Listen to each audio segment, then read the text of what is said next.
नमस्कार, मैं सबा, आप देख रहे हैं N4 न्यूज़ भारत। आजकल एक मुद्दा गरमाया हुआ है जो है 60-40 का, और इस मुद्दे की गर्माहट के साथ एक ग्रुप जो है वो निखर के बाहर आ रहा है। जी हाँ, हम बात कर रहे हैं JBKSS की। JBKSS के ग्रुप के कई सदस्यों के इंटरव्यूज आपने अभी तक देख चुके हैं। एक और सदस्य हमारे साथ जुड़ गए इस वक्त, JBKSS के सदर सीए प्रवीण जी हैं हमारे साथ, जिनसे हम आपकी अभी बात करवाएंगे और इनके बारे में थोड़ा करीब से जानेंगे और जानेंगे कि इनकी क्या राय है 60-40 पे। पहले आप अपने बारे में बताएंगे, उसके बाद बताएंगे कि आपकी क्या राय है 60-40 पे। सबसे पहले N4 न्यूज़ भारत को मेरे तरफ से झारखंडी जोहार। और जोहार का अर्थ हम आपको बताना चाहते हैं। जोहार का मतलब होता है प्राकृतिक, जो लोगों को जीवन देता है, लोगों को प्रण देने वाला, लोगों को जीवन देने वाला को जोहार होता है। तो झारखंडी भाषा में जो जोहार है, ये इसका अलग ही इसका अर्थ होता है। मेरा नाम प्रवीण कुमार राज है और मैं JBKSS का टैलेंट नहीं बल्कि एक वफादार कार्यकर्ता, एक वफादार सदस्य हूँ। और मैं यहाँ पर लगभग विद्यार्थियों को फ्री ऑफ कॉस्ट यहाँ मैं पढ़ाता हूँ और साथ साथ में झारखंडियों की बात करता हूँ, झारखंड राज्य की बात करता हूँ। मैं झारखंड के राड मिट्टी, राड संस्कृति, राड भाषा और राड सभ्यता से जुड़ा हूँ। अच्छा, जब हम 60-40 की बात करते हैं या 60-40 के मुद्दे की बात करते हैं तो एक सवाल जो सबके जहन पे आता है वो ये है कि 60-40 के मुद्दे में ये झारखंडी वर्ड का इस्तेमाल हो रहा है। आपके अनुसार ये झारखंडी कौन और ये बाहरी कौन? चलिए, तो 60-40 में सबसे पहले आपको समझना होगा कि 60-40 आखिर कहते हैं किसको। जैसे यहाँ पर बात किया जाए, आरक्षण होता है। जैसे SC का आरक्षण झारखंड में 10% है, OBC का आरक्षण 14% है, ST का आरक्षण 26% है और EWS का आरक्षण जो है वो 10% है। तो कुल मिला करके देखा जाए तो 60% हुआ। तो 60% आरक्षण वो रिजर्व हुआ और ये 40% जो है वो झारखंडी प्लस पूरा ऑल ओवर इंडिया के लिए फाइट हो जाता है। इसीलिए इसको हम लोग कहते हैं 60-40। लेकिन अगर आप बिहार जाते हैं, छत्तीसगढ़ जाते हैं, उड़ीसा जाते हैं, बंगाल जाते हैं, वहाँ पर 100 में से 100 में से 90 उसी राज्य का रहता है। लेकिन यहाँ पर 60% में भी बहरिया है और 40% में भी बहरिया है। अगर 100 विद्यार्थी है तो 100 विद्यार्थी में 60 से 70% बहरिया लोगों को नौकरी हो जाता है। इसीलिए तो आज लड़ाई हो रहा है 60-40 का। 60-40 की बात अगर हम करें तो 60-40 अगर आती, किस तरह के नुकसान है? 60-40 का ये नुकसान है कि यहाँ के लोगों, जिसके लिए जैसे 1912 से झारखंड राज्य के लिए संघर्ष चला, 1912 से लड़ाई चलता, कितने लोग जो है शहीद हुए, कितने लोग गोली खाए। उसके बाद 15 नवंबर 2000 ईस्वी को हमारा झारखंड राज्य अलग हुआ। तो झारखंड राज्य अलग हुआ झारखंडियों के लिए, लेकिन यहाँ पर झारखंड राज्य अलग हुआ लेकिन ये बाहरियों के लिए अलग हुआ। झारखंडियों के लिए अलग कहाँ हुआ? झारखंडियों लोगों को कहाँ कुछ लाभ मिल रहा है? ना नौकरी में, ना ही नियोजन नीति, ना ही स्थानीय नीति। खनन वगैरह भी होता है तो अब देखेंगे कि जो खनन होता है वो बाहरिया लोग यहाँ से लूट के चले जाते हैं और वहाँ का जो स्थानीय नीति होता है, वहाँ के जो स्थानीय लोग होता है, अब देखेंगे खान के बगल में जो प्योर झारखंडी है ना, जो दतवन बेचता है, पत्ता बेचता है, दोना बेचता है, उसी के बगल में देखेंगे कि चुआ होता है। चुआ मतलब हम लोग झारखंडी शब्द में कहते हैं कि मिट्टी को कोड़ करके पानी जो निकलता रीस करके उसी को लोग पीता है। बहुत बद से बदतर स्थिति है झारखंडियों का। इसीलिए हम लोग बोलते हैं झारखंडियों की बात करते हैं। चलिए, अभी ये बताइए, जो आप अभी फिलहाल में इतना पता चल रहा है कि JBKSS का निर्माण हो रहा है, ये एक पार्टी का निर्माण हो रहा है, क्या जरूरत आन पड़ी कि एक पार्टी का निर्माण करना पड़ रहा है? जरूर JBKSS में ही दिया हुआ है भाषा और संस्कृति संघर्ष समिति, है ना। भाषा की लड़ाई होता है, संस्कृति की लड़ाई हुआ है। कहा जाता है कि जिसकी भाषा, यहाँ पर बात किया जाए झारखंडी की अगर बात करें, बहुत सारे भाषा है, संथाली हो गया, कुड़ुक हो गया, माल्टो हो गया, खोरठा हो गया, उर्दू भी हम लोग शब्द में यूज करते हैं, एतबार नहीं करना, वो उर्दू शब्द हो गया। और बहुत सारे ऐसे शब्द है जो झारखंडी है। लेकिन यहाँ पर देखा जाए कि अंगिका हो गया, भोजपुरी हो गया, बहुत सारे ऐसे भाषा जो हमारे झारखंड में वर्चस्व, जैसे कैंसर है ना, वो 4था स्टेज में आ गया था। लेकिन हमारे झारखंड के क्रांतिकारी मनोज भैया, जयराम दादा देवेंद्र दादा, इन्होंने झारखंडियों को जगाने का काम किया कि भाषा क्या होता है।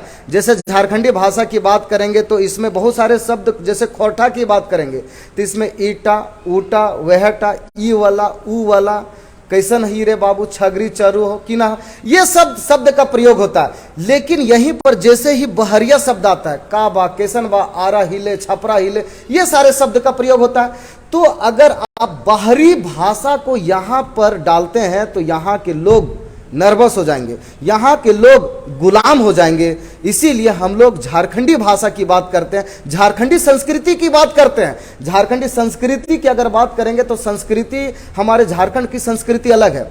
मध्य प्रदेश जाएंगे, महाराष्ट्र जाएंगे तो वहाँ पर देखिएगा कि जनरल का अलग मतलब जनरल का अलग मतलब बोल सकते हैं वार्ड है, ओबीसी का अलग है, एससी का अलग है, एसटी का अलग है। लेकिन झारखंड एक ऐसा राज्य है जहां पर देखेंगे कि यहां पर जनरल भी, एसटी भी, ओबीसी, सारे समुदाय के लोग एक ही जगह पे रहते हैं।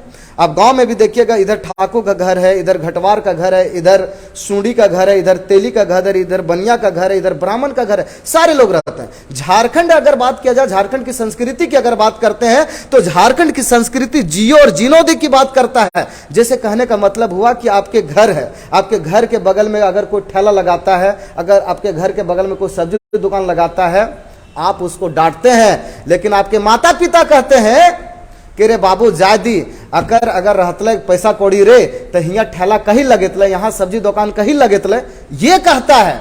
मतलब हम लोग ये कहते हैं कि जियो और जीने दो की बात करता है, लेकिन वही ठेला वाला, वही सब्जी वाला हमको ठेला और सब्जी वाला बना देता और मेरा घर पर कब्जा कर देता। यही आज झारखंड में हो रहा है। हमारा झारखंड की संस्कृति कहता है यहाँ पर श्रम नहीं बिकता, लेबर नहीं बिकता है। जैसे अगर आप धान लगा रहे हैं, जैसे अभी धान कर लगाने का समय हो रहा है, अगर आप धान लगा रहे हैं तो आपके पड़ोसी फ्री में धान लगा देगा, और जब आपका पड़ोसी धान रोपेगा तो आप भी फ्री में जाके रोपते हैं। यहाँ पर श्रम बेचा नहीं जाता है। लेकिन जब से बाहरिया लोग आए हैं ना, तब 10 रुपया, 20 रुपया एक पाट देसी में सब यहाँ पर श्रम बिकना शुरू हो गया है। इसीलिए हम लोग जेबी कैसेस के वाले लोग भाषा और संस्कृति की लड़ाई करते हैं। इसको समझना जरूरी है। जैसे असम हो गया, त्रिपुरा हो गया, मेघालय हो गया, मिजोरम हो गया, यहां पर भाषा और संस्कृति की ही तो लड़ाई हो रहा है। आज यहां पर इस स्टेट में जाएंगे तो वहां पर आप वीजा लेके जाएंगे तभी आप घूम सकते, नहीं तो आप गिरफ्तार हो जाएंगे।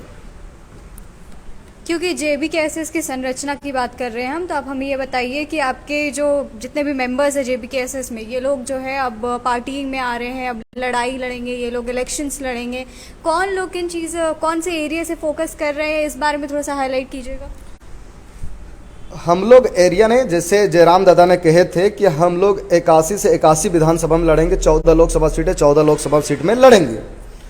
और रही बात कि इसमें फोकस नहीं, सारे क्षेत्र पे फोकस किया जाएगा। और एक बार मैंने पहले बताया कि यहाँ पर हमारे जो जेबी कैसेस में जितने लोग हैं वो टैलेंट नहीं है, वो वफादार हैं। और झारखंडी को अगर बचाना चाहते हैं, झारखंड को बचाना चाहते हैं तो टैलेंट की जरूरत है, फारूक शेर जैसे लोगों की जरूरत नहीं है। यहां पर जरूरत है वफादार, यहां पर जरूरत है चंद्रशेखर आजाद, यहां पर जरूरत है भगत सिंह, यहां पर जरूरत है महात्मा गांधी जैसे लोगों को। और हमारे जेबी कैसेस में बस ऐसे ही लोग हैं और जी जान लगा करके मेहनत करते हैं। झारखंडी की संस्कृति, भाषा, झारखंडी लोगों को जीवन बचाने के लिए संघर्ष कर रहे हैं। और आप देखते होंगे कि इसका जहां पर भी सम्मेलन होता है, भूखे प्यासे अपना पैसा लगा करके लोग जाते हैं, जयराम दादा को सुनते हैं, मनोज दादा को सुनते हैं, देवेंद्र दादा को सुनते हैं और झारखंडी को बचाने का आह्वान करते हैं। और क्या चाहिए? आज के समय में झारखंड जग चुका है। इसके पहले जितने सारे लोग थे झारखंड को बेचने का काम किया है, झारखंड को लूटने का काम किया है। लेकिन अब समय आ गया झारखंड को बचाने का, नहीं तो पूरा जीवन झारखंडियों का बर्बाद हो जाएगा।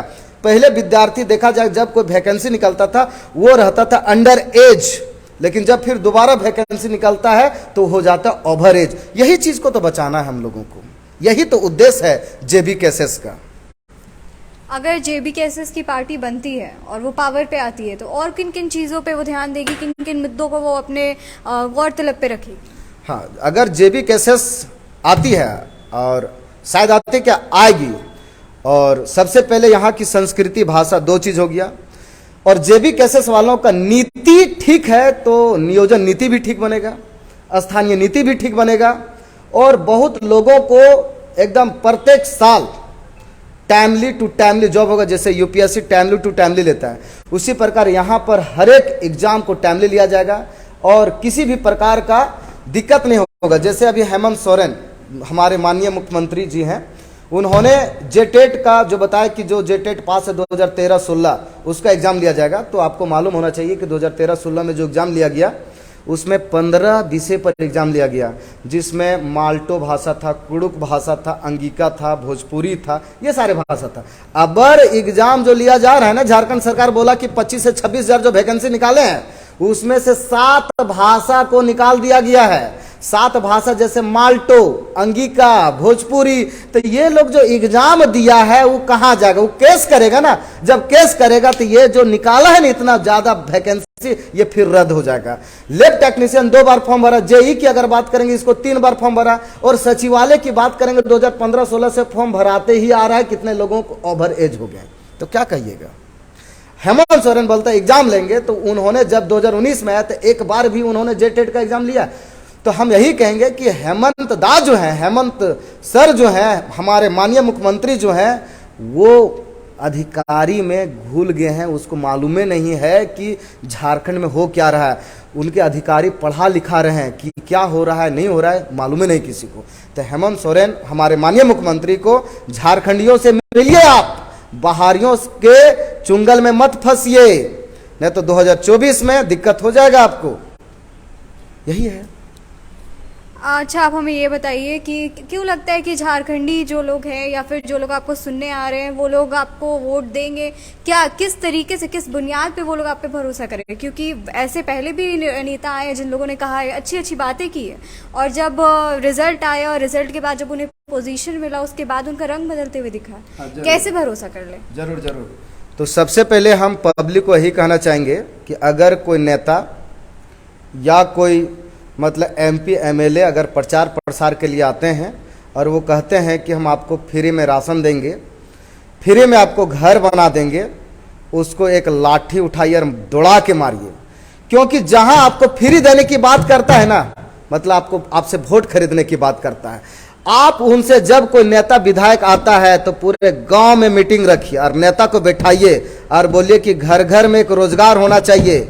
ये नेता लोग जो है ना मछली मार के देता है, मछली कैसे पकड़ते हैं ना ये नहीं बताता है। आप उनसे मछली कैसे पकड़ना चाहिए वो आप उससे सीखिए। वो चाहता है कि जीवन भर वो हमको वोट देगा, हम इसको फ्री में राशन देंगे, फ्री में इंदिरा आवास दे देंगे, फ्री में, मतलब आप समझ सकते हैं कि 1947 से नेता लोग यही कहते आ रहे हैं कि हम रोड बना देंगे, बिजली देंगे, घर देंगे। अरे भाई, अभी तक रोड नहीं बना है, अभी तक बिजली नहीं आया है, अभी तक क्या स्वास्थ्य में सुधार नहीं हुआ। 1947 के घोषणा पत्र में लिखा जा रहा था, अभी तक वही चीज को लिखा जा रहा है। ऐसे नेताओं को दौड़ा दौड़ा कर मारना चाहिए। और वो नेता जब आता है वोट मांगने के लिए, आप लिखा दीजिए कि मेरा ये काम होना चाहिए। अगर 1 साल में, 2 साल में, 3 साल में अगर काम नहीं होता है तो पूरा जनता आपको दौड़ा दौड़ा के मारेगा। अगर मंजूर है तो ठीक है, नहीं तो यहां से निकलिए। और हमारे जेबी कैसेस वाले इसी चीज को करने वाले हैं। जो जनता से प्रॉमिस करेंगे वो 100% उसको निभाएंगे। युवाओं के लिए, जो जनता आपको देख रही है, उसके लिए क्या संदेश देंगे? हम यही कहेंगे कि आप जेबी कैसेस में लगे रहिए। जेबी कैसेस आपके भविष्य के बारे में लगे रहेंगे और झारखंड को देखना चाहते हैं, रियल झारखंड को देखना चाहते हैं, झारखंडी अगर महसूस करना चाहते हैं तो जेबी कैसेस में आप आ जाइए और जेबी कैसेस को दिल से समर्थन कीजिए। और यहाँ के युवा दिल से समर्थन करता है और युवा को पलट देंगे ना तो युवा वायु हो जाता है। और जहां वायु आ गया ना तो समझ जाइए यहाँ पर कितनों भी पार्टी आ जाएगा वो उड़ जाएगा। और हमारे जेबी कैसेस में युवा का समर्थन है और युवा के साथ साथ आप देखते होंगे प्योर झारखंडी नजर आते होंगे। माता बहन, चाचा चाची, काका काकी सारे लोग आते हैं और बहुत दूर दूर से आते हैं। डेली दिन प्रतिदिन सम्मेलन होता है और अलग अलग लोग प्योर झारखंडी वो समझ गए कि झारखंड का अगर सही सुधार करेंगे तो सही सुधार जो है वो आपका जयराम दादा के नेतृत्व में हो सकता है, मनोज दादा के नेतृत्व में हो सकता है, देवेंद्र दादा के नेतृत्व में हो सकता है, अन्यथा नहीं हो सकता है। इन लोग मतलब क्रांतिकारी हैं और क्रांतिकारी का मतलब होता है परिवर्तन करने वाला। क्रांति का मतलब होता है अचानक उस क्षेत्र में परिवर्तन करना, और ये लोग क्रांतिकारी हैं। जैसे हरित क्रांति, अचानक गेहूं और चावल में परिवर्तन हो गया।